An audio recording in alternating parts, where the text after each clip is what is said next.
Hi, we're here at Heartland Forest in Niagara Falls, Ontario, Canada. We're nearing the end of our second week of hand tool workshops, and I'm just on a talent search. So I've asked some of the guys, I said, what have you learned this week? What one skill, I should say, did you pick up that has been most beneficial? I'm going to introduce you to Tyler. Tyler was a medic, U.S. Army, fought in Afghanistan, and I think this is the first time he's ever cut dovetails. But Tyler, I want you to tell you, what skill did you pick up this week that you think has been most beneficial?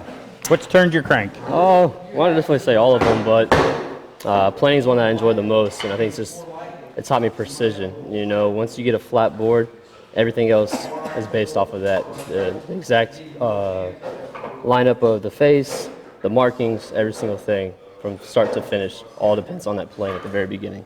So what he's talking about, we start them off with a piece of rough lumber, and they've got to go in and make it flat, smooth, and square on all 6 surfaces. And the first thing you have to do is get a reference surface. This is one that is going to be dead flat, that you then square your edge, straighten your edge, square your ends, and make your other side parallel to it. So that is the ultimate surface that everything else is based off of. So you enjoyed it, you had fun, stress reliever? Oh, absolutely. I like the scrubbing. There's just huge shavings going on the ground, and then you get the bench plane, and you're able to just get it nice and flat. Shoulder plane just to get shoulders and everything. It's just nice and calm.